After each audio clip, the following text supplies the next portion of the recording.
Thank you.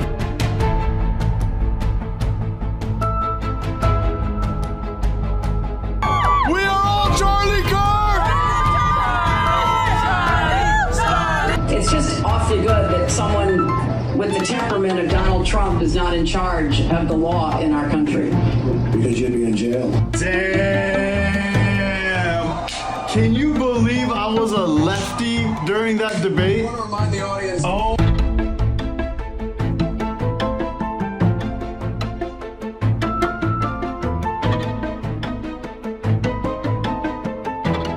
I will fight for you with every breath in my body, and I will never, ever let you down.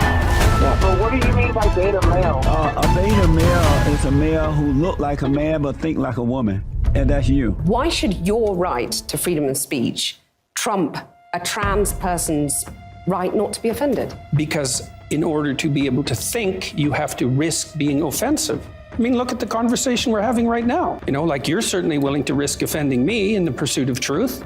Why should you have the right to do that? It's been rather uncomfortable. I'm just trying to work that out. I mean, Ha, gotcha. you have got me. I'm trying to work that through. Gotcha. All right, dude. Hello. Welcome back, guys.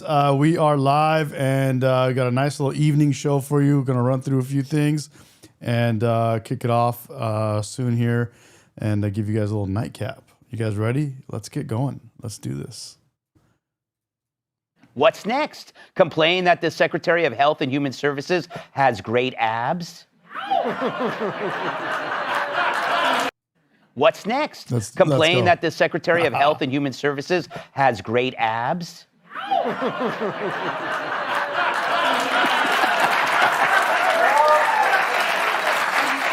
See? By the way, I just watched this guy do pull-ups in an airport, just waiting for a flight. And I think he can do more pull-ups than me, by the way.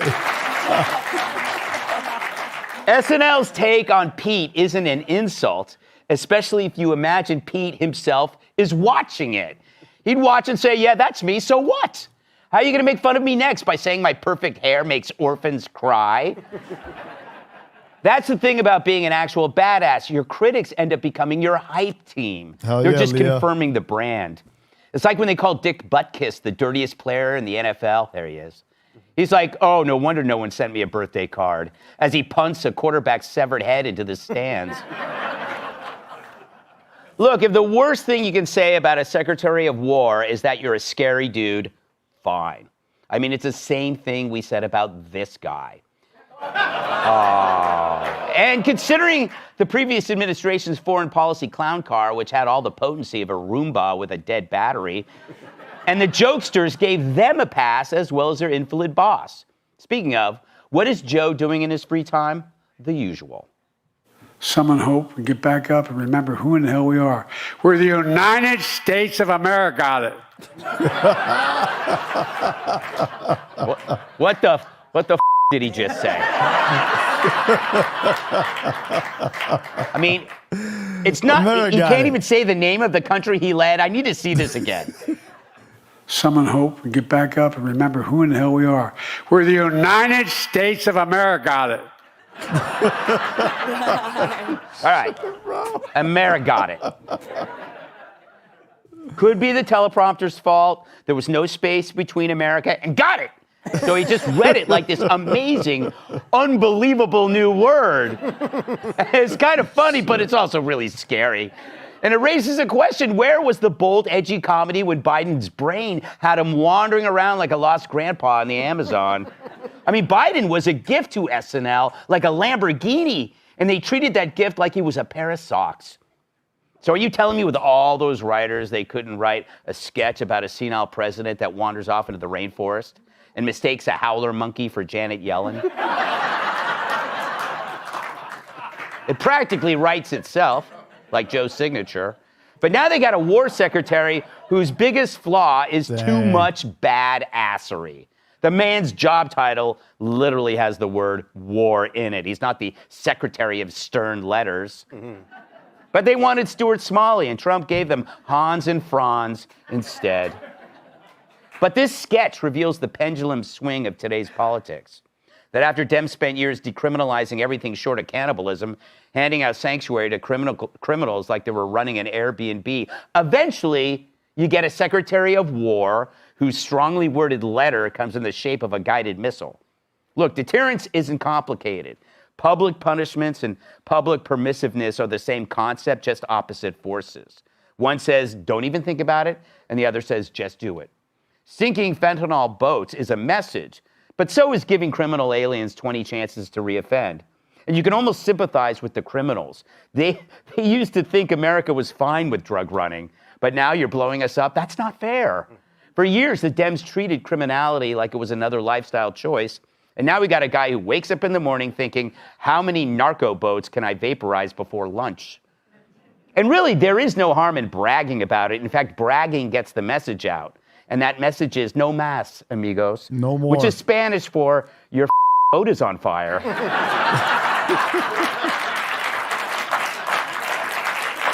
And another thing. Your boat is on fire, and don't try to go back and recover whatever's left on it, bro. Leave that shit alone. Live from And don't bring that shit over New here. York, it's Gutfeld. Let's go. All right, Charlie Kirk's final book that he finished only 1 month before his assassination. It is now out in bookstores around the country. Stop in the Name of God, Why Honoring the Sabbath Will Transform Your Life. By the way, you can get it. Go to 45books.com. You can get a copy. It's also in bookstores around the country. Now, the book takes on the machine that we kind of look at it as modern life. This, all day. You ever see somebody at a dinner table? They're like, everyone's looking at their own phone, right, Erica? We'll talk about that. It's a never-ending distraction for everybody, which, which we all seem to be addicted to. This book is encouraging all of us 1 day a week to turn this off, to turn off electronics, learn to be present with our significant others, with our loved ones, with our children, and truly rest 1 day a week. God created the world in 6 days. He rested on the seventh. And to do that in the name of God and honor the Sabbath. Erica Kirk, the CEO of Turning Point USA, joins us now for this interview. It's so good to see you. I got to spend time with you earlier today. I loved it. You stuck with me twice. We're stuck. Our whole team is all stuck together. For yeah, we got good. Mikey taking a million videos over there. Before we talk about the book, which is really, I think, can transform people's lives. Absolutely. How are you doing? How are the kids? Doing the best you could expect. God is good, and we have the most amazing Turning Point USA family. They've rallied around myself, my children, and, chosen family is everything. And then, of course, we're blessed with our family itself. But people like you, Ainsley, it's priceless. It's priceless. You go through this period and you have the shock of something like this happen. Right. We all try to relate to people. I don't know if you really could relate to this. And then all of a sudden, there are moments where you just like the reality hits you. He's not coming home. Right. The permanency, I will always struggle with the permanency. It's the love of my life. I still talk to him every single day, as if when I'm getting ready in the morning, when I'm getting ready to go to bed, when I'm just going about my day. I still feel him so much with me. And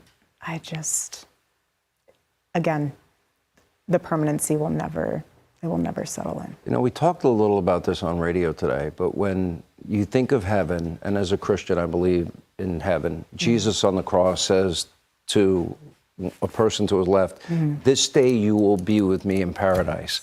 Yeah. The eye hath not seen, the ear hath not heard, nor has it entered into the hearts of man what God has in store for those who love the truth. I say at the end of my show, hopefully you stay up once in a while, let not your heart be troubled. Yes. But the verse goes on, in my Father's house are many mansions. Amen. And I go to prepare a place for you so that where I am, you shall also be. Amen. Does that give you comfort? It does. Those words? And my daughter and I, we've talked about this at night. She would ask, what do you think Daddy did today in heaven? And I'll have her relay that back to me. Or, we've come to the understanding, and I've tried to explain this to her, that Daddy's still with us. He's just in a different location, and he's building us a home in heaven. And I've said this before, but she said, I can't wait to go. I said, me too, baby. Me too. This is an amazing message.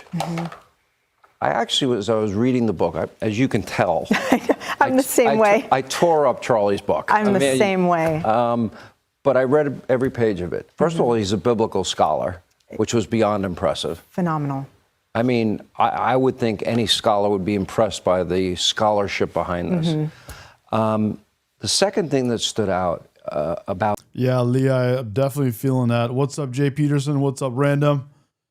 this is, wow, what a powerful message that he's sending. Turn off your phone Friday night at sunset. Don't turn it back on till Saturday night at sunset.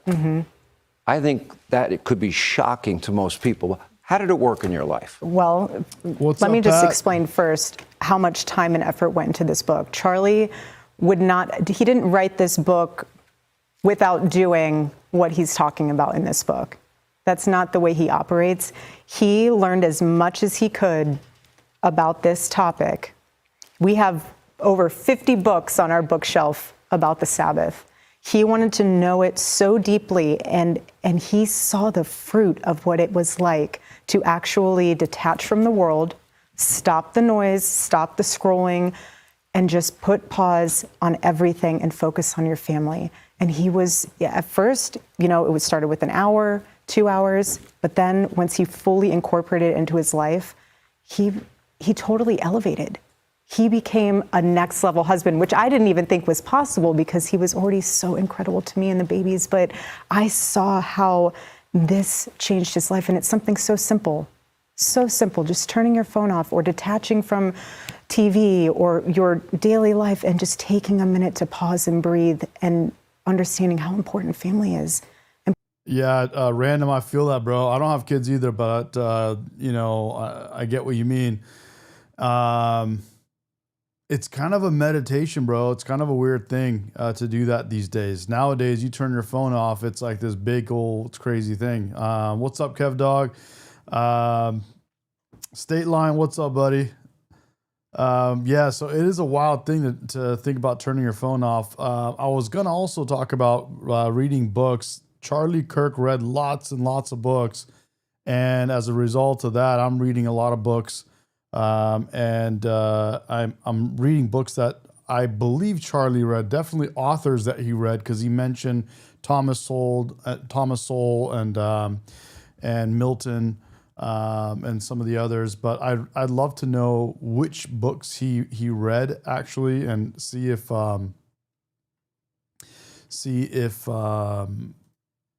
there's like a list or something that's available of the books that he read. I'd love to know what they are so I could look into those myself. That's crazy. And putting into perspective. Did he, when he puts down his phone, or when you put down your phone on Sabbath, do you also not read, or do you read as well? The battle's already won. Just love on what the Lord has blessed you with. He talked about how that's real rest. It is. And it is. And that means not watching television, binge watching. It means present with your family, present with your family, God. Present with the Lord. Rest your brain, rest your heart, rest your soul. We're not machines. We're humans. We have souls. We are here to make a difference. And if you can't. Yeah, I definitely feel that. I do sometimes feel the need to turn off, man. I'm always cooking. I'm running, man. And so even on days off, when I lay down, it's not even like a relaxation, because my mind is still flying from all the different things you guys know. I've talked to you about it, of all the different things I'm in the middle of all the time. State Line, that's good to know, bro. He says that he has a list. So we got to look at a list and see, okay, that's the book right there. Okay. I want to check that out. Hear from the Lord. If you're being inundated constantly from other people trying to take your attention away from what the ultimate goal is, how are you able to make decisions for your family? What's up? Truth is over on Instagram today. What's up, buddy? Getting off the screens is nice. So you can get off screens and keep reading. And for your company and for XYZ, if you are so inundated with whatever the enemy wants you to have. I mean, we talked about this earlier, busyness. That's not the same as being the productive. way you write that the way he writes it in the book is very powerful. Very much so. There's a huge difference. We can get boggled down with to-do lists and thinking that that is productivity. It's actually not. Charlie was incredible with time management. And time on this earth is so limited. You and I both know that, and now we see it in Technicolor with what happened to my husband. But time is so precious. And so are you going to spend that time investing into your family, investing into the eternal things, investing into things that you will have in heaven, or are you going to waste that time getting in internet debates and, going down rabbit holes? When you were on the radio show today, interesting. I'm actually looking at the books that you sent over, that list of books. Thanks, State Line, for that. I can see some of those. That's great. There's a couple books that I see that Jordan Peterson also recommends, like 1984, George Orwell. We just talked about that in the stream that we did this morning. And I'm going through this list that you just provided. Yeah, that's interesting. Okay, cool. There's 17 books. I'm sure he read a lot more. That may be just his recommended, but I'd love to see like a full list of books that he read. Today, I asked you to read a passage because I thought it would be better coming from you. And it was the Sabbath is not just a nice idea. It's not just a day of rest for the religious or nostalgic. The Sabbath is God's answer to a culture spinning out of control. And it is his ancient rhythm and sanity planted like an anchor in a... Beautiful Bill, bro. You made it, man. Good to have you, bud. Hell yeah. And to learn mine. What's up? What's up? Glad to have you guys. Swept away by currents and chaos. And he said, 6 days we work, build, engage. On the seventh day we stop, not because we're weak. Not weak. We stop because we're human. I mean, he's 31 years old. And that's way more profound than I think anything I could say. He did not just write this book, he lived it. So when you feel something so deeply and you've experienced it and you lived it, you want to be able to tell other people, look, this will change your life. I know it might sound simple, but sometimes the best answers are the most simple ones. It is truth.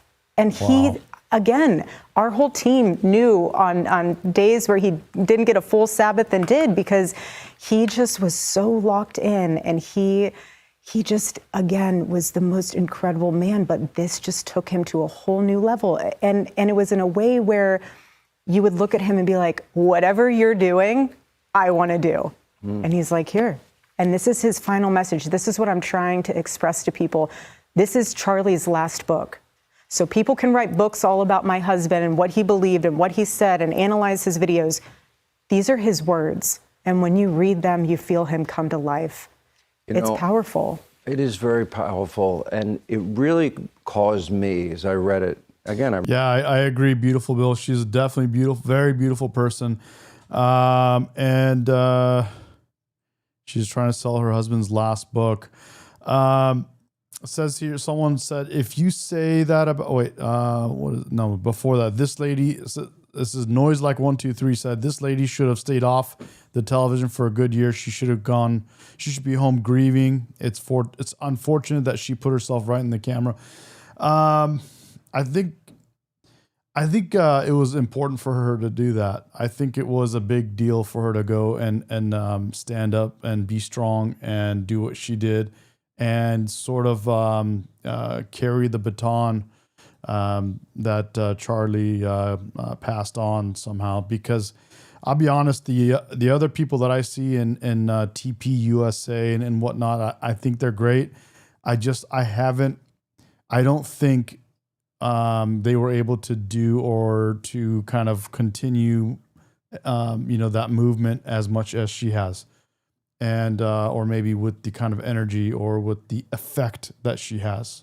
I read the whole thing, and I'll be honest, I can't read the last few pages. I'm not there yet. It's just emotionally, because once this book is done, it's done. Of course. Yeah. I mean, everybody thinks we should all mourn a certain way. Right. Okay, well, until you walk a mile in someone else's shoes, don't lecture people. 100%. Because, I grew up in an Irish family. In one corner of the room, there's people pretty wasted. They've been drinking heavily. Another corner of the room, you know, there's people crying. Another corner of the room, they're telling jokes about the person that died. Then there's the two people that can't stop touching the dead body, which used to freak me out. You know, but people mourn differently. I felt at one point in this book, man, I felt like this lecture was just for me, but it really, I think, applies to. I agree, Random. A year is a long time, and I think a lot of times doing what she did helps more than sitting around and not doing anything about it. Everyone, I related to it.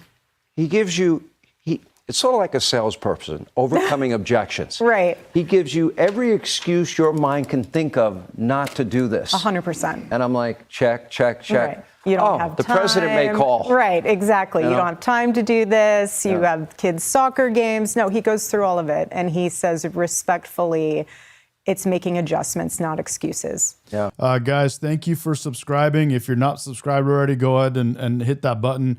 I'm seeing this number go up, so I appreciate you guys. Thank you for supporting me.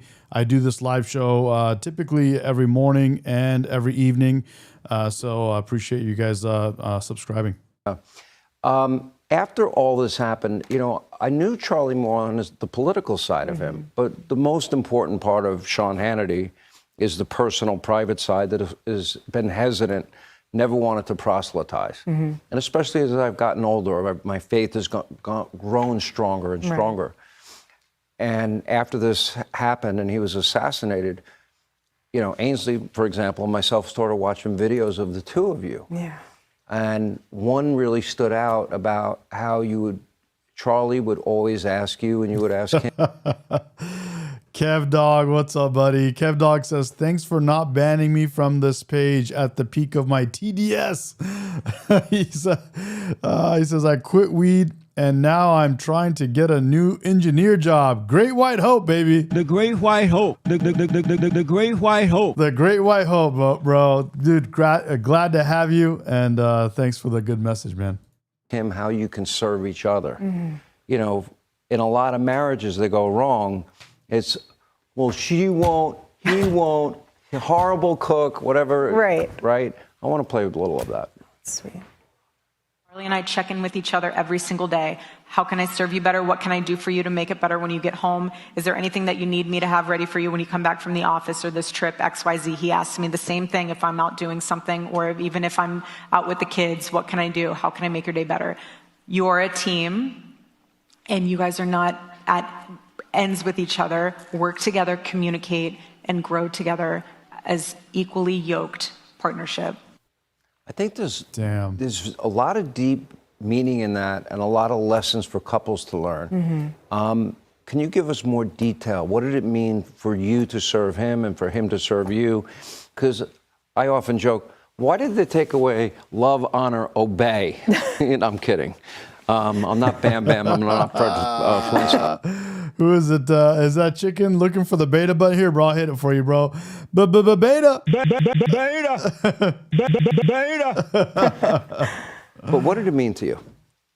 What it meant to me was that he actually genuinely America first, bro. Rep America, baby. Let's go. Cared about how he could improve himself as a husband. Not from the standpoint of, you know, look at me, I'm better than you, but in the standpoint of, I want to serve you because I love you. And I want to make sure that I can be the provider that you need spiritually, emotionally, and every other way with the children. And we never looked at each other as competing roles. It was never from the standpoint of, well, you're the wife, you need to stay in XYZ, and I'm the husband and I go out. And it was always, we're a team. There was no daylight between us. He always told me about his day, everything that was going on with Turning Point USA, everything that he was up to, and vice versa. And that's why we were always in lockstep with the Lord. We were equally yoked when we got married, and we remained that way because our full focus and our full through line was the Lord. We had a fire at the covenant. Welcome, Chris, from Australia, bro. Good to have you, and hopefully you guys can save Australia too. Australia was super woke, dude. Hopefully you guys can fix that situation over there, bro. When we got married. Yep. We made that covenant with the Lord. And Aquariums is right. We need more engineers. So Kev Dog, you're doing the right thing, bro. We need engineers, dude. Something that was just oh, this is so cute. We have a really beautiful wedding. No, this is a big deal. You found the love of your life. The Lord has been able to bring you guys together for a purpose and for a reason. And God is going to use your marriage in ways that will blow your mind. And yes, there is some pain in that. There is some deep pain. And people, not everyone will understand it. And I don't expect anyone else to. But the love that Charlie and I had and still have is something that transcends this world and into heaven. And that's why I still feel so connected to him, because again, we made that covenant. And how intentional he was about serving myself, that made me be a better wife. How can I serve you when you get home? What can I do better to be a better wife to you? How can I love on you better? When you communicate with each other, that's what's missing in this world. You talk about us being detached on our phones at dinner. I saw that tonight. There was a 5-year-old girl at a round table with her family of 5. And the only person with headphones on, rhinestone headphones, was the 5-year-old girl. What message does that show to her? Your voice doesn't matter. You're not an adult. You're not raising a little girl. You're raising a woman. And so in this book, too, Charlie talks about how important it is. Put your phone down. Engage with your family. Pour into them. That's your legacy. You don't want to ignore that. You want to pour into them. Are people actually, do they spend all that time running away? They don't want to face whatever it is. I mean, I think one of the hardest things to do in life is, and I think Christianity is misunderstood in a lot of ways. In that, you know, oh, I'm a Christian. Oh, you think you're holier than thou. That's, I don't believe that at all. I think the first thing you acknowledge as a Christian is you're a failure. You're a sinner and you need a savior. That is the first thing. So I don't know how that's holier than thou when you realize up front you need a God and it's not you. And you're asking for help and you're asking for transformation. Correct. From the Latin, the word repentance means to change one's heart. Right. And that you're asking for help to do that. Right. And Charlie talks about that in this book from the standpoint of do not idolize yourself. You don't have all the answers. You're not supposed to. And that's where it's so important for you to do a deep dive, know your nature, like Charlie said. Figure out, obviously you're not perfect, no one is. Only God is. But there are things that you can do in your life to be able to be more in tune with the Holy Spirit and be able to make a difference in this life. A short life. And it starts with you realizing you're not perfect and the world doesn't revolve around you. And you're here to serve and to love others. That's what's most important. You know. Wow. Sharon Andrew in the chat says, I lost a husband at 27 by a drunk driver and it left me 3 babies. One of them had severe asthma. He died of lung cancer, and I was just lost. It took time to heal for sure, man. I'm so sorry to hear that. Holy cow, man. Jesus. That's insane. That is sad. You talk about what the heart of Christianity is. What was Jesus's commandment? You know, love others as I have loved you. And he gave the ultimate sacrifice. Correct. As I look at this, and by the way, it's 45books.com. I hope everyone will get a hold of it. You know, we're mind, body, and spirit. You know, and we're all into health, wellness, fitness, nutrition, try to staying alive forever. You know, we're just cold plunge. Right. Saunas. You know, do everything. Saunas, all vitamins. that, and eating healthier. Yes. All right. We nourish our minds. We by reading and intellectual knowledge. We nourish our bodies. We eat healthier. We work out. But I think we often forget the spiritual component of human existence and stillness. I think my best moments, or the moments I feel closest to God, are when I'm still and I'm quiet. Absolutely. And it's probably I don't do it enough. I probably don't. I don't. Well, the enemy would love for you not to. The battleground is in your head. The enemy would love nothing more than to be able to just confuse things in your head and make it so loud that you cannot make any decisions. You can't absorb the word. You can't engage with other people. You can't communicate with other people. You're on autopilot. The enemy would love that. But when you're able to stop and be still with the Lord, that's when he's able to use you the most. Yeah. When you're surrendered, when you're fully surrendered. It's like saying the Lord's Prayer slowly with meaning and not getting, oh, I'm thinking about my next show. I'm thinking about, what I'm going to say to so-and-so the next time I see them. No, it's right. And that's what's so important. When you say that prayer and you catch yourself thinking outside of that space, start over. I start over. Yeah. Boo Boo says, tell Miss Medication to make some sandwiches. She just made a beautiful steak dinner, so I just crushed a nice steak dinner, and I'm stuffed, but I could use some nice, refreshing fruit. Miss Medication, are you going to jump back into the kitchen? Come on, woman. I need some nice, fresh fruit. All right, so here to help us. Get in the kitchen. Get in the kitchen where you belong, woman. I missed that. We haven't said that. I know. Well, if you put some more clothes on, maybe you can No, I'm gonna go in the kitchen come on the and camera. stay like this. All right, we'll see. Oh my God, bro. Figure out who knew what and when. All right, so here to help us figure out who knew what and when is Minnesota-based journalist who's been covering the fraud since, I believe, 2018, if I have that correctly, Liz, but it's Liz Collin. And I know that she's also spoken to a lot of people who've been hard to reach. We've asked for a lot of people out of Minnesota. You've managed to accomplish getting in contact with these prosecutors. Let's talk about exactly what's going on. Fry, Omar, Ellison, how deep does this go into politics? Yeah, well, I'll tell you, there is an overlap with plenty of Democrats in power in Minnesota with all of this. It was the spring of 2021 when the raids involved with the $250 million fraud scheme tied to Feeding Our Future was first exposed. Even before that, though, you're right. There was a suspected $100 million fraud tied to overbilling at dozens of Somali-owned daycare sites in Minnesota. That was making news back then. So the question of who knew what and when, you laid that out. Congresswoman Ilhan Omar, she held several events at the restaurant named in the Feeding Our Future fraud, including hosting her congressional win in 2018 at that very restaurant. Dude, 11,900. We just hit it right now. Thank you, guys. Love you guys. Thank you so much for subscribing. Almost at 12K, guys. Let's go. So she knew one of the owners very well. Salim Saeed is his name, who has since been convicted. Minneapolis Mayor Jacob Fry's senior policy aide, Abdi Nur Salah, also entered a guilty plea. He was tied to the case. Campaign donations from some of the defendants in Feeding Our Future eventually returned. Look at that. The learned mind. Look at me. I have your tax dollars now. As you mentioned, to bro. Weren't those also Somali pirates? To be honest, they were. Oh my God, bro. That was good. Jacob Fry, Attorney General Keith Ellison, Congresswoman Ilhan Omar. But you're right. I sat down with the lead prosecutor in the case, Assistant U.S. Attorney Joe Thompson, talked to him months ago, and I asked him, will we see any of these political leaders indicted? Now, at the time, he said he could not comment on future indictments, but even back then, the feds made it very clear that it seemed that these cases were still wide open. And now we're hearing about multiple social programs in Minnesota, and these investigations seem to be. Dude, NP, where are you at? Are you in that mess, Minneapolis? She says, or he says, Somalis aren't 85% of them on welfare. Most of the females at the low-income housing near me are wearing burqas now.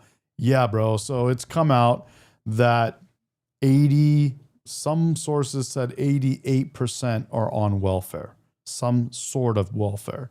That's insane. Here's a crazy part. If you go back and look at my prior live streams, before this whole thing came out about Somalis and the welfare and the scam and all that, I was saying that people from these Muslim African countries and many of the Muslims coming from the Middle East that go and immigrate into Western countries in Europe specifically and America, they are on welfare way more than any other immigrant into these Western countries. The numbers at the time that I looked them up were like in the 50 percentile, and they were committing, they were doing like violent crime at a much higher rate as well. And when I looked that up, it was in comparison to people coming from places like Japan, South Korea, and even Iran. A lot of people are Muslim, but the culture's different. So the violent crime is low, and welfare is low. It's like shameful to be on welfare if you're Japanese or South Korean or Chinese. In many cases, not just Asians, but almost any other part of the world that's not Muslim, African Muslim or Middle East Muslim. There's like this level of shame if you're living in poverty or you're getting welfare from the government to survive, and you came here and your American dream was to be on American welfare, American taxpayer dollars, that's your American dream? Dude, that doesn't jive, bro. Wide open at this case, and I think this federal spotlight certainly is helping at this moment, Will. Okay, let's explore really quickly together, Liz, the questions of could and did. What I mean by that is we have audio of Keith Ellison. And as you know, Keith Ellison having a... Well, a green substance says Somalis don't even... By the way, good to have you back, bro. It's been a while. I remember your name, Green Substance. He says Somalians don't even work in their own country. They steal. They don't want to come here and work. No, they don't want to come here and work. In fact, I was just saying this today at the sauna in the gym. Dude, they went from... They were across the ocean scamming us from their country. Oh, look at the fruit. Mismedication came through. Look at that. It's fall fruit. Just kidding. Excuse me, guys. It's fall fruit. Winter fruit. Yeah, because here, look. Not anything good. Can I show them? Can they look without it falling? And there, you see that, guys, right there? A bunch of pears and some persimmon and tangerines and stuff like that. So, they went from scamming us from abroad. Then they're like, wait a minute, why are we scamming them when we could just go to their country legally and take their taxpayer dollars and we're not even committing a crime? They did that. Then they got greedy. They're like, you know what? Actually, we can get millions and millions and millions and millions of dollars. And they scammed us. They exploited our way of life, our goodness. They took our kindness for weakness. And we should not take that. We should not be happy with that.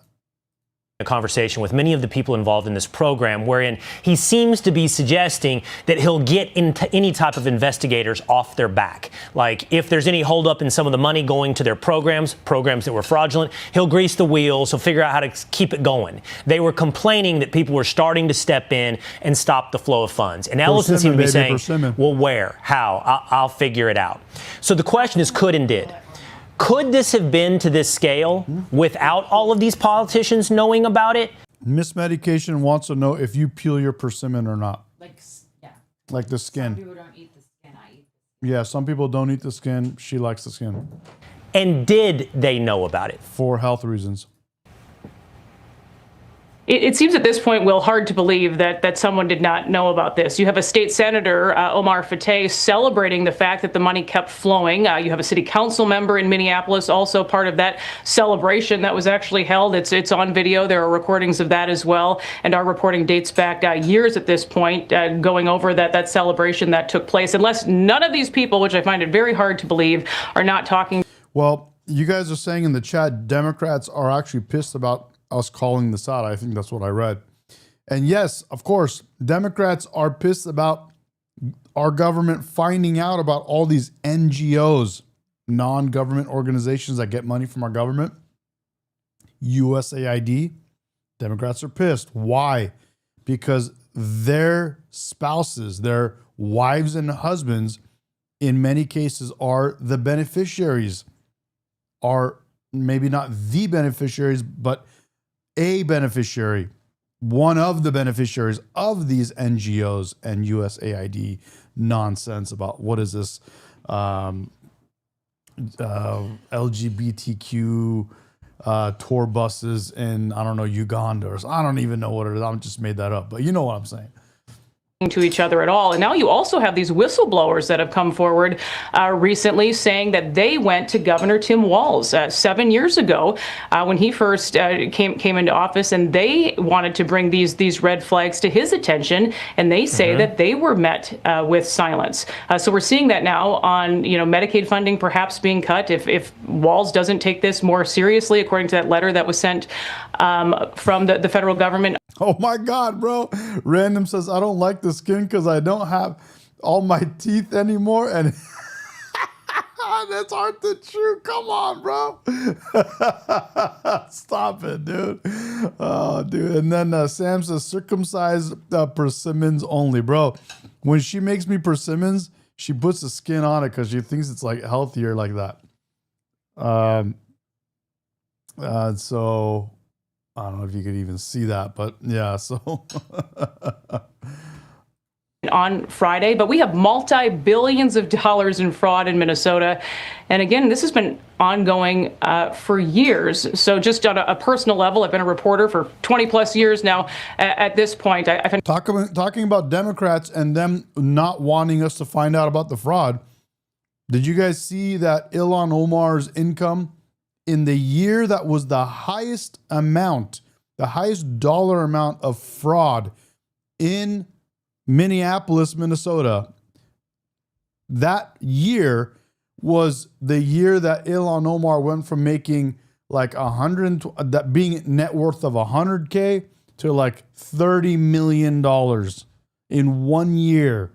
She got that. She went that. How do you think that happened? And really hard to believe that someone at the top did not know something.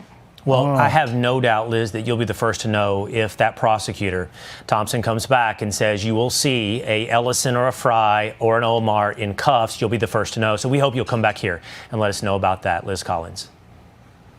Absolutely. Thanks, Will. Let's get to Republican John Barrasso of the great state of Wyoming, Senate Majority Whip and member of the Foreign Relations and Finance Committees. Great to have you on the program today. I want to talk about what's at stake with what's happening in Minnesota. You've got a former vice presidential candidate who's being looked at this, the governor of that state, Tim Walz, and you've got Congresswoman Ilhan Omar and others being looked at. What's at stake here? Well, the fraud and corruption in Minnesota, and especially among those elected officials, is staggering. And as you said on Friday, Harris, that's just the tip of the iceberg that we're seeing right now. What we're seeing is something that's criminal, it is massive, and it is sleazy. And it looks to me that the officials in Minnesota were well aware of it.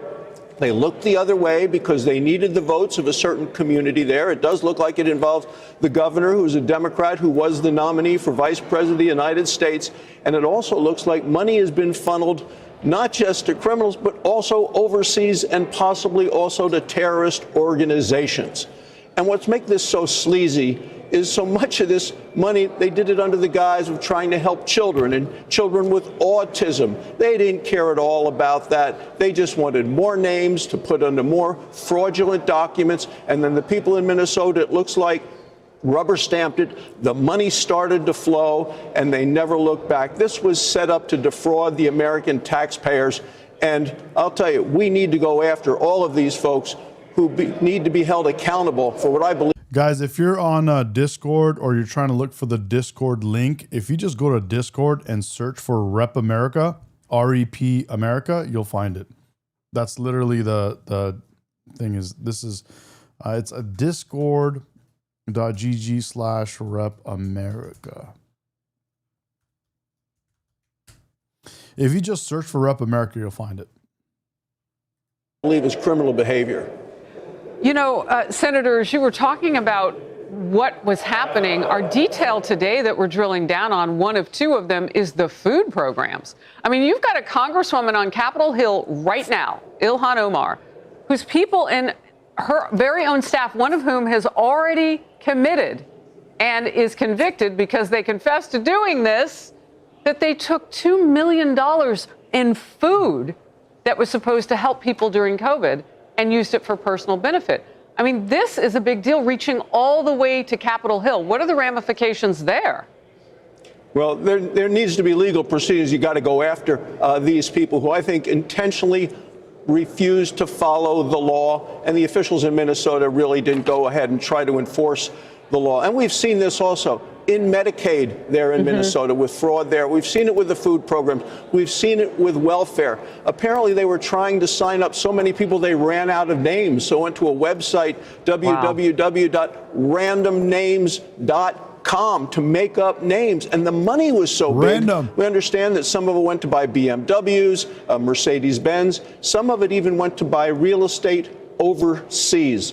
But it does look to me, Harris, and I think you had Kim Strassel on last week, So many of these government programs are just set up to be taken advantage of, and the Democrats seem to want to do that. They don't look for accountability. We're seeing it right now with Obamacare and what the Democrats are trying to do with these additional Biden bonus COVID subsidies. And as the Wall Street Journal pointed out today, Obamacare is a mecca for fraud. Well, look, I'm looking at my notes here because I know we have a bit of a quote to speak to what you're saying. I mean, the Medicare, Medicaid is so important, that, as well as the Senate is set to take a test vote Thursday on this part of it. The Wall Street Journal editorial board writes that those subsidies are, quote, a mecca for fraud and ripe for gaming. Here's part of it. The GAO last fall began an undercover test into which it submitted insurance applications for fictitious individuals to the federal Obamacare exchange and insurance brokers. Nearly all of its invented people were able to enroll in subsidized plans despite submitting false or no records to verify their identities and incomes. Senator, as we learn more about this, the American people, you used one word, but they've been ripped off and they cannot be reimbursed. Yeah. And Obamacare continues to fail the American people. I'm a doctor, practiced medicine for 24 years. I want people to get the care they need from a doctor they choose at lower costs. Obamacare has made that essentially impossible. And so the Democrats realize. Yeah, I sent them the link on Twitch. The failures of Obamacare, so they propped it up with big subsidy checks directly to insurance companies. Doesn't go through people, doesn't go through consumers. It goes right from the federal government to the insurance companies. And look, Obama promised that premiums would drop by $2,500 a family. Instead, they have doubled, and the insurance company loves getting those checks. Their stocks are up 500 to 1,000%. So Obamacare was never affordable. And what the Democrats are trying to do now is saying, oh, my gosh, we need to keep these COVID subsidies going, these added bonus subsidies, and they want to send another $100 billion directly from the federal treasury to the insurance companies. And Republicans are saying, look, American consumers ought to have a say in that. If we're going to send money, it ought to go to families who they can make the decision of what works best for them. Give them the opportunity to make the insurance companies compete by lowering the prices, by offering other opportunities for insurance that works for that specific family, not the straitjacket that is the one-size-fits-all of Obamacare. And look, the shutdown that Democrats perpetrated on this entire nation and put people even in a bigger financial hole to be able to afford Master, what do you mean, bro? This guy's telling the truth. This is legit. Obamacare is not the Affordable Care Act. It's the Unaffordable Care Act. And the prices are high. And they're going to go up even more. And people have ripped off Obamacare. And for normal, everyday people, the prices are high. Obamacare when it does go up, unless they can agree with Republicans to do something to actually reform the system. I mean, that is even more unforgivable on the parts of Democrats, what they've done with that shutdown and still didn't fix the problem. Great to have you on the program, and thank you for all of your years as a doctor. It really played a role today, as I'm sure it did for many of your patients for years. Good to see you, Senator. Harris. Great to be with you. You got it. So Minnesota Congresswoman and squad member Ilhan Omar says she knows who to blame as the Trump administration probes if millions of taxpayer dollars from her state were sent to terrorists. And bro, how do we let her come from Somalia and tell us how to run our country? What is wrong with us, bro? I know what's wrong. We let Obama import Somalis into one location, her district, and they all got together and voted for her. That's how they did that. That's how they did that, bro. They imported Somalis right into one location. And, bro, we got bamboozled. In her native Somalia. Straight bamboozled. When she talks, it gets under my skin, bro. I hate it. If there was a linkage in that the money that they had stolen going to terrorism, then that is a failure of the FBI and our court system in not figuring that out. And it's everyone else's fault but yours, right? Basically, right? It's everyone else's fault but yours. There's a mentality that is known as, I like to say, it's this mentality of it's everyone else's fault but mine. Right? Point your finger at everywhere else but at yourself. This lady has never taken accountability for a single thing ever. Never. At least come on and say, bro, dude, man, dude, that's, but never. Charging them is a failure. Of Somalia. Listen to this. If there was a linkage in that the money that they had stolen going to terrorism, then that is a failure of the FBI and our court system in not figuring that out and basically charging them. Basically a failure of everything else and everyone else but the people that did it. She didn't want to say it's the failure of the Somalis that did it. Bro, it makes me so mad. I'm going to make a separate video just on that, I think, real like that. That just pissed me off. Fox News contributor Mary Catherine Ham joins us now. Bro. It is, interesting that she doesn't mention all the associates connected to her campaign worker, and places where she hosted her campaign parties at as well, MK.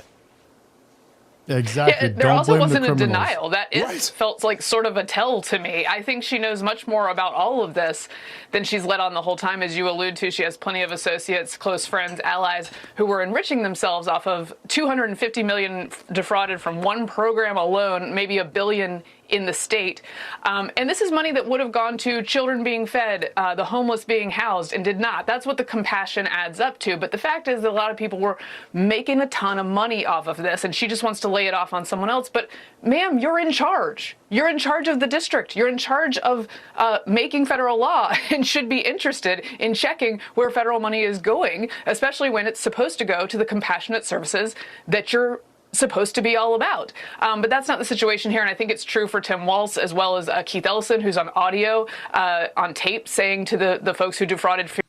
Carrie, her $30 million came in 1 year, not 5 years. She made like, I want to say $150K or something like that in 4 years, and then on the 5th year she made $30 million in 1 year. I saw the numbers.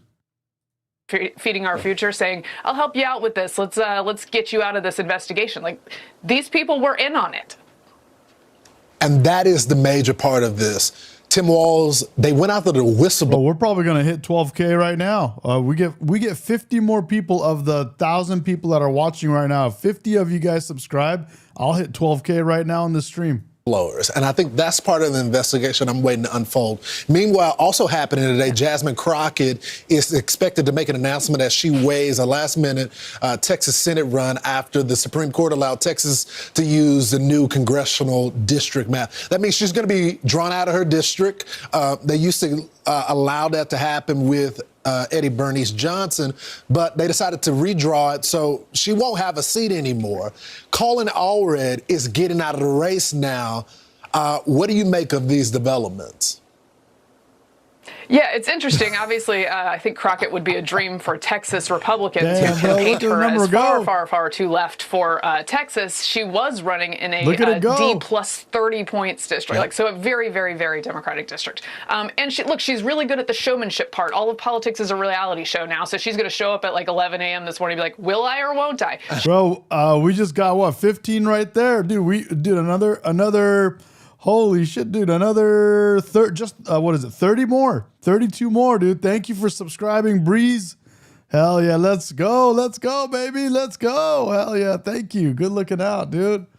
She will. And the problem is, obviously, I think Crockett would be a dream for... To redraw it, so congressional district this. Tim Walz, they went after the whistleblowers, and I think that's part of the investigation I'm waiting to unfold. Meanwhile, also happening today, Jasmine Crockett is expected to make an announcement as she weighs a last-minute Texas Senate run after the Supreme Court allowed Texas to use the new congressional district map. That means she's going to be drawn out of her district. They used to allow that to happen with Eddie Bernice Johnson, but they decided to redraw it, so she won't have a seat anymore. Thank you, no breaks. Colin Allred is getting out of the race now. Thank you, Timothy. What do you make of these developments? Thank you, Gabriel. Yeah, it's interesting. Obviously, I think Crockett would be a dream for Texas Republicans who can paint her as far. Hell yeah. Thank you, guys. Love you guys. Thank you for supporting me, dude. I do these every morning and night. I'm with you guys, dude. Let's go. Far too left for Texas. She was running in a D plus 30 points district, so a very, very, very Democratic district. And she's really good at the showmanship part. All of politics is a reality show now, so she's going to show up at like 11 a.m. this morning and be like, will I or won't I? She will. And the problem for Democrats is this was already a crowded primary with a couple of like pretty good moderate signaling people. So guys, you know what I heard is because she's apparently she is now running for Senate, so she can't actually go for her congressional district in Texas. So that's going to be up for grabs, and it may go to my girl Peyton and Peyton Jackson. No Taxing with Jackson is her account on Instagram. I worked with her before she became who she was. I found her speech at one of those kind of what is like a city hall meeting. I just found a random video of her giving a speech at a city hall meeting. I posted it on Instagram and TikTok, and it went nuts. And then Donald Trump reposted it. And Peyton Jackson, no taxing with Jackson, might actually go for her seat and win. So let's see how that goes. Guys, thank you for subscribing. We need, 18 more subscribers, and I hit 12K. Thank you again, no breaks. Thank you guys so much for subscribing. Appreciate you guys. Thank you. Good looking out. And she's going to jump in here and be not at all moderate signaling and probably cause a problem for Democrats. Oh, damn. But she'll Green raise a lot of money substance. and make a lot of noise. Yeah, and I think she may actually win. Green substance, baby. Thank you, man. Hell yeah. Just brand new membership, dude. Let's do this. Damn. Oh, dude. Quantum. No, not green substance. Quantum. Quantum Ice. Quantum Ice hooked it up with 10 subs, bro. Damn, look at that. Kev Dog, Sleepy Joe, Miriam, Carrie, a Green Substance, Scotty, everyone got, dude, hell yeah. Aquariums, Ash Rose, dude, you guys all just got memberships. And you guys, now that you have memberships, you have the new emojis. Great White Hope emoji. The Great White Hope. Beta. Beta. You got the beta emojis, dude. Thank you, Quantum Ice. Good looking out. Look at that. You guys just got the new emojis. So watch, I'll put some emojis. You'll see what I mean. So here's the beta one. If you look under emojis, you got a couple of, you got a bunch of these new ones that I just put up, and I'll put more. Yeah. OnlyFans. Yeah, dude. Beta male. The Great White Hope. Hell yeah, bro. I love it. Thank you, dude. We got a whole bunch more. I got to add more now, dude. Thank you guys, dude. Thank you, Quantum Ice, dude. Hell yeah, and dude, 7 more subscribers, and we hit 12K right here on this stream, baby, dude. Thank you guys, dude. Holy cow. Because in all the polling, at least for the Democrats, I mean, in Texas, she's going to get blown out by a Republican. But as far as the primary, she's blowing out all the competition. So it's going to be interesting for the Democratic primary, for the general, not so much. MK, thanks so much for getting up this morning. Thank you, pal. Dana. Let's bring in Kayleigh McEnany. She's host of Saturday in America, co-host. W Quantum Ice, dude. You the man. Thank you, dude. It's about numbered. You can find her everywhere, and we love it. Keith Ellison, who's the Attorney General. This guy, they need to look into him. This is what he said on a weekend show. Let me just say this. We all want to protect the public dollar. We want to prosecute people who engage in fraud. We are up for that. But we can't do it on a partisan basis. We got to do it together. We can't use incidents like this to score. This dude was benefiting through all the years. This dude was there for all those years that they had been whistleblowing and letting them know that this fraud was going on.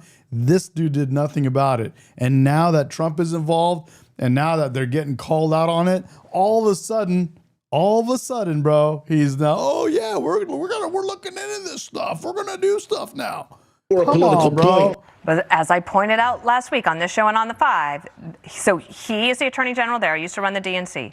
He solicited political contributions from these groups that were stealing the money. There you go. Did you hear that? He got contributions from these groups. This guy actually got contributions from these groups, dude. You can't make this up. And now he's like, oh yeah, of course we're gonna look into this stuff and we're gonna do stuff about it. It's like, dude, what were you doing this whole time? Holy cow. When they were asking about these investigations into them, he said, don't worry, I'll tell them to knock it off. Right. And he could have used a little more fervor in telling them to knock it off if he ever even did so, because it didn't stop. The real scandal of all this, Dana, is when you go down that New York Times story that brought a lot of light to this issue, you find that in 2022, most of these prosecutions were underway or starting up. That was Merrick Garland. That was Joe Biden. Merrick Garland called this the country's largest pandemic relief fraud scheme. So where was the sprawling Biden-era investigation? His DOJ was working on it, but I asked Kelly Loeffler at SBA on Saturday, did your predecessor at SBA look into this? She said no. In fact, there were flags on loans for potential fraud in Biden's SBA, and they just let them out the door. So where was the Biden investigation? Where was the Keith Ellis? Let's go. Hell yeah. Thank you guys, dude. Hell yeah, dude. Oh my God, man, we hit 12,000 on this stream. Yes, yes. Miss Medication, you're gonna put some clothes on so they can come say hi to them? Dude, thank you guys. Love you guys so much. Thank you for subscribing. Dude, 1205. It's a beautiful thing. Thank you for the 10 subbed memberships.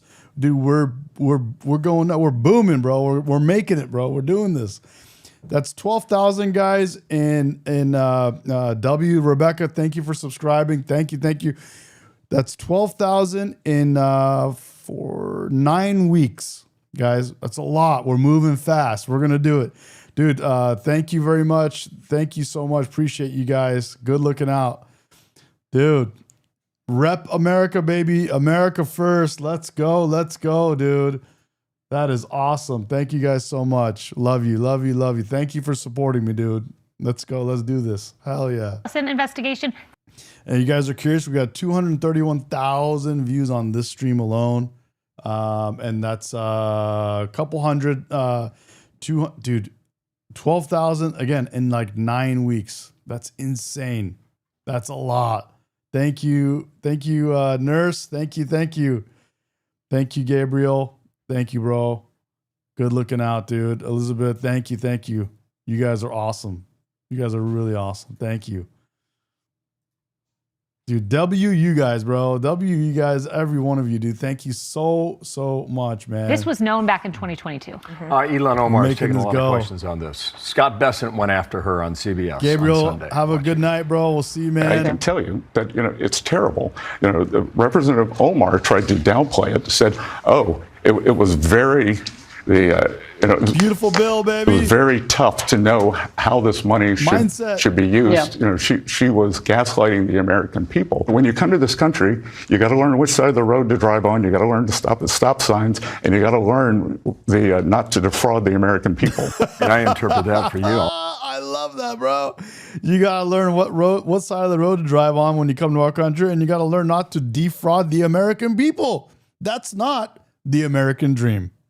The American dream is not to come in here and use taxpayer dollars to live off of welfare. That's not the American dream. Guys, dude. NP says, congrats. May the right to 25K be better. Thank you. Good looking out, dude. Dude, awesome. Hell yeah. They have a different American dream than my parents had when they came here, than I have being even born here. The American dream is for us Americans. Immigrants, they also see the American dream and they come here for it. But some of these people, man, they come here for a different American dream. And it's not cool. And we should not be happy about it. I'm not happy about it, dude. I'll translate. He's saying no excuses. I don't know about here. you. No excuses. And especially when it was actually some of the defendants' lawyers who said it was like they were filling the cookie jar up and like they knew people were stealing out of the cookie jar and they just kept refilling it. Oh, dude, you're in Minnesota? Who is this? Strippers Got Me Banned says, I would love for my... Let me post this. I would love for... Dude, you're in Minnesota, bro? I'm sorry, dog. You guys got crushed out there in Minnesota. He says, I would love for my home state of Minnesota to go back to being known as flyover country again. All this crap is making my state look like a cesspool. Bro, are you seeing these Somalians out there, bro? I'm just curious. And then, dude, be a flyover country again. A state where you can fly your flag and not be called a racist, bro, over there. California too, bro. And refilling it. And I think Scott Bessent makes an important point there. You know, we love immigrants who come to this country, but we need an assimilation process. We need a fervor. You could have your own culture, that's fine. But a fervor for the American dream, a love for this country, an appreciation for taxpayer dollars, an appreciation for the values that bind us together despite our different cultures, backgrounds, languages, etc. I think that's an important point you've heard Bessent make, Stephen Miller as well. Speaking of Stephen Miller, so he has commented on this. We showed the clip at the beginning in the Beta. Oh, Hannity dude. show. She responded yesterday saying that it's like talking to a Nazi. When I think about Stephen Miller and his white supremacist rhetoric, it reminds me of the way the Nazis described Jewish people in Germany. There have been Bro, these people. So another thing that is another pet peeve of mine with Ilhan Omar. Whenever you listen to Ilhan Omar, think about this for a second. You're going to hear a lot of words come out of her mouth, but she doesn't say anything of substance. There's no actual figures, no numbers, no facts, no specifications.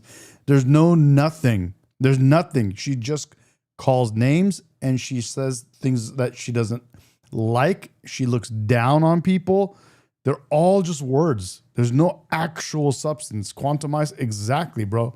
She likes buzzwords. That's all she's good at is, dude, we imported her from Somalia to come over here and use buzzwords and tell us how much our country sucks. I mean, guys, come on. Guys. Many immigrants who have tried to... How dumb are we to do that? That's our fault. Let's be honest. It's not her fault. It's not her fault. Or am I keep pointing in the wrong place? It's not her fault. It's our fault. We did this to ourselves. That's what we have to wake up and be like, dude, this is self-inflicted. Quantumized says, again, my point stands. Politicians should be natural-born U.S. citizens. I agree with that, bro. I agree. I'm down with that. This is an absolute joke, bro. This is a travesty. It's self-inflicted, dude. To come to the United States who've turned back, one of them being Jewish immigrants. We're yes, of course, ethnically Somali. We are in this country as Americans. Yeah. We are citizens. We are. No, you're not. You're in here because you were scamming us. Again, I'll say it again. You scammed us from across the ocean, and you learned that you could just come in here and take our taxpayer money for free. Legally, bro. They were doing it illegally before. Now they're doing it legally. Then they got greedy and they're like, well, looks like we can defraud them for millions of dollars. And they did. Are productive. Beautiful Bill's right. Obama did that, bro. Part of this nation, and we will continue to be. I think you know Stephen Miller well. Yeah, I mean, he accuses Stephen of being a Nazi. Stephen's Jewish, first of all. Stephen's a great person. Stephen's someone who loves this country and is working hard for it. And Stephen and his family have been totally and completely under fire and accosted with all kinds of threats for doing what they're doing. It was the day after Charlie Kirk's assassination that Katie Miller was stormed by someone outside of her home who said, I'm watching you. There were wanted signs up by their home in Virginia, accusing him of crimes against humanity. They have been under threat. And as Stephen Miller said, it's an organized campaign of dehumanization, vilification. And that's what this is. It's organized. They're being called Nazis. It's just not Ilhan Omar. It is others too. And it is shameful rhetoric that should be toned down. Thank you, Kaylee. Nice to see you on Monday as always. Good to see you. Literally, bro. Did that take you right there? I mean, that explained it all. Literally, the pirates came to rob USA, bro, on our own turf. On our own turf, bro. On our own turf. Oh, wait, right there, right, Jess? Yeah, so the Somalis are the real victims. Yes. So her father was a... So the Somalis are the real victims, bro. Oh, my God, bro. Oh, come on, dude. The Somalis are the real victims now. Wow. Colonel in this Islamist communist Somali regime that the UN accused of committing war crimes and disgusting human atrocities. She leaves Somalia, she comes here, marries her brother, commits immigration fraud, gets elected to Congress, and suddenly is worth $30 million. Bro. So everybody in her little Somali community, all of a sudden, not all of them, but a bunch, most of them, steal $1 billion from American taxpayers. And then they buy a nice car. What the hell's going on? What is going on? And they fund her campaign, and then they get caught. And she says, no one's more upset about the fraud than us Somalis. Right. And that we're the real victims. Meanwhile, a lot of these people are on food stamps. They don't have a high school education. They can barely speak English. And all Stephen Miller says is you got to assimilate and you can't be a public charge. And she calls him a Nazi. And he's Jewish. Wow. She can't even get that right. Wow. But they don't have to, Dana. It's the name calling. If you say Nazi, the media focuses on Nazi, not the $1 billion of taxpayer money gone. It's he is one of the reasons she didn't have to Thank you. is because she was given an escape hatch in the interview. A parachute, by if you will. bringing a parachute by saying, I'm going to ask you about fraud in Minnesota in which you took $1 billion from taxpayers. How do you respond? And also let me add Stephen Miller into this so that you can get out of it. And to me, she doesn't seem upset at all that Americans were ripped off. They were double tapping COVID funds. Yeah. And then the thing is that, like Jason Riley of the Wall Street Journal wrote about this last week. He said, you're not doing the Somali community any favors by just trying to sweep this under the rug. If you want to assimilate, take responsibility for it and figure out how to stop it from happening again. I just want to reiterate, the Attorney General of Minnesota, Keith Ellison, needs to be looked into even more because he was soliciting campaign contributions from these very people who were stealing the money. And Animus Altia. Animus says, apparently in a new liberal Hive Mind video, it's shown that Somali immigrants, oh, this thing's moving now. It's shown that Somali immigrant leaders talk about being in coordinated group chats together to figure out how to lobby in Somalian interests. Bro, that doesn't surprise me. And then on tape, he's asked, for sure. But what happens if they continue to come after us and investigate us? And he said, if I see it, I'll... They all win, bro. They're all taking money from the government, so they can't lose. They just stand to win. tell them to knock it off.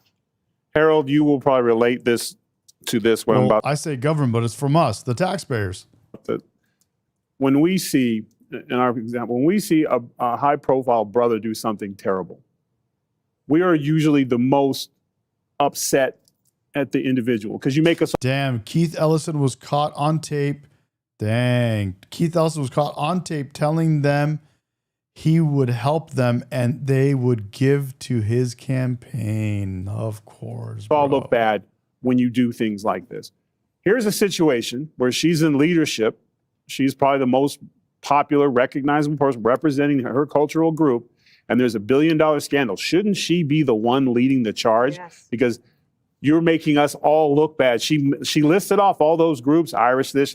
Guess what? They would police their own. They did police their own. That's why they were assimilated to this country and no longer are called little groups. We're talking a little bit in break. Yep. I think that that making assumptions about I'd take it a step further. I think your question's right. I agree with you. I share that view. And Bro, State Line is right, man. They're funding terrorists. Bro, I guarantee you the terrorists learned how to do it, and they did this. The terrorists are the one that designed it, right? And everyone else went along with it. They're like, oh, you're going to give me millions? Sure, of course. Yeah, go ahead. And whenever that is the case, I often feel that way. But at the same time, I also think it's unfair for people to assume that because you are of that group, that you somehow or another are more prone to do things that person may have done.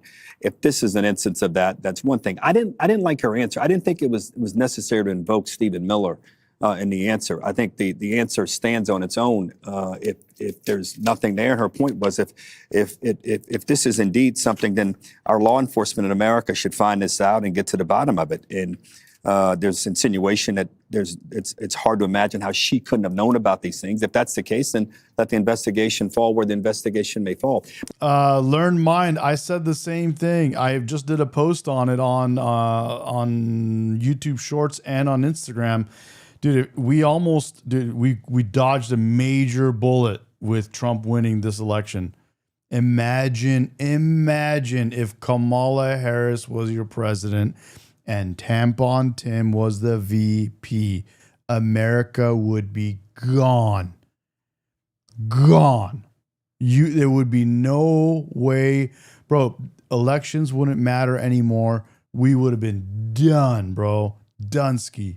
It would be over for us. I just wish she hadn't invoked her feelings about Stephen Miller. Indeed, obviously she's shared them, but I don't see the connection between the issue here and Stephen Miller's comments about immigration. He has some strong positions that I disagree with, but it doesn't really have any relationship to the story. Well, even let's just say, for argument's sake, let's say that he is a card-carrying Nazi.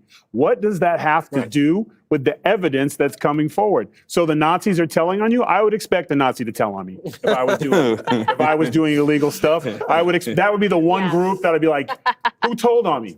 The Nazis makes figures, Stephen Miller is Jewish, but yet he's a card-carrying Nazi. Yeah. That's what she wants us to believe. Look, this is a shocking proposition to the left, but you are allowed to make an argument against Trump or anyone in his administration without leveling a Nazi, white supremacist, Hitler comparison. It's sad that we're at a point where this is common discourse. Every day we cover a Nazi comparison. And during my time at Oxford, I studied debate. I thought about it in detail, like how to make a good argument, how to craft it with footnotes, with facts, with figures. The lowest form of intelligence debate is an ad hominem. Joel, what didn't you think about, bro? What I just said. Imagine if Kamala Harris was president and Tampon Tim was VP, bro, we'd be screwed. And imagine, you'll never find the fraud in that state. You'll never find the fraud. They'll never find anything. USAID money paying for all this LGBTQ nonsense across the world, all these NGOs, all of this nonsense, bro. We would be gone as a country, bro. Gone. Attack. It's lazy. It has no facts. It's just leveling a criticism. And that's what you saw from Ilhan Omar with the Hitler comparison. It is so dangerous. It is so wrong. And I shared this with Dana this morning, just to share it again. Katie Miller, the day after the Charlie Kirk assassination, Stephen's wife, went outside her home, was accosted by a woman who said, "I'm watching you." There were signs in their neighborhood in Arlington, Virginia, or thereabouts, that said wanted posters, and on them they said crimes against humanity. This, in my opinion, is an organized attack. It is designed to put a target on the back of Trump administration officials. It is so wrong, it's so lazy, it's so unintelligent, and it needs to stop. But it has been very effective for them over the last 4 years. All you got to do is call a white guy racist, and then the news media stops on the actual issue, and they go into a deep dive as that person. And that would have been pretty easy to clear up, I think. But who knows with what'd you call it? Ad hominems? Ad hominem attack. It's lazy. It's unintelligent. These ridiculous ad hominem attacks. We won't stand for it. I love it. Hey everyone, I'm Emily. Guys, can you imagine if Kamala was your president right now, bro, and Tampon Tim was running around like a nut job, bro, just running around like a crazy VP of our country?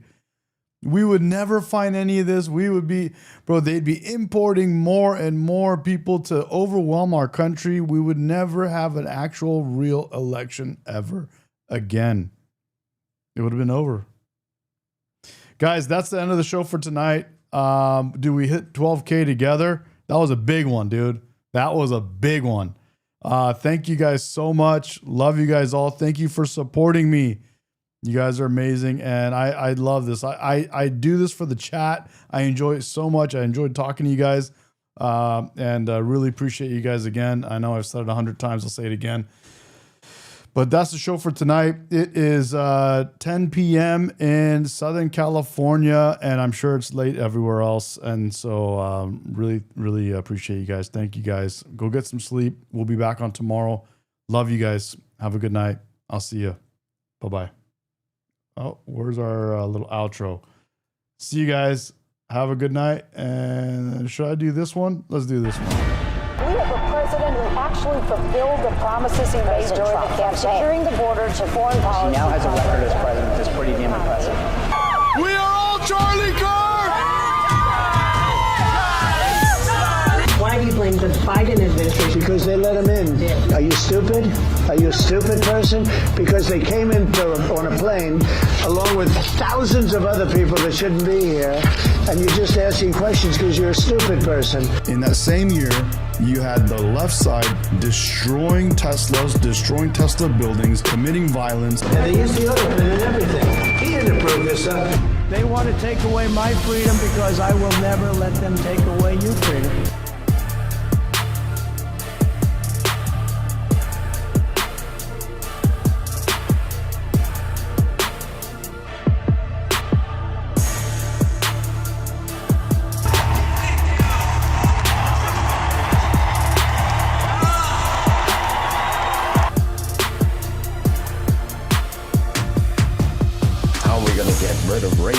And stop talking about it. I'm going to stop calling you a white man, and I'm going to ask you to stop calling me a black man. Military person eligible for what I've been able to do with the COVID. Excuse me, with dealing with everything we had to do with. Look, if we finally beat Medicare. Thank you, President Biden. President Trump. He's right, he did beat Medicare, he beat it to death. This version of Biden, intellectually, analytically, is the best Biden ever. Not a close second, and I've known him for years. The Brzezinskis have known him for 50 years. If it weren't the truth, I wouldn't say it.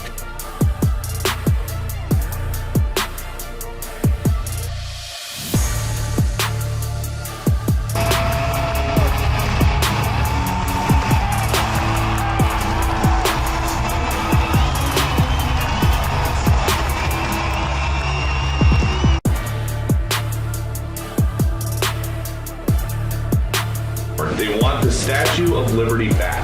So is President Trump going to send the Statue of Liberty back to France? Absolutely not. And my advice to that unnamed low-level French politician would be to remind them that it's only because of the United States of America that the French are not speaking German right now. So they should be very grateful to our great country. I said there's nobody that could want an open border. Nobody. And now I find out that it wasn't him. He auto-penned it.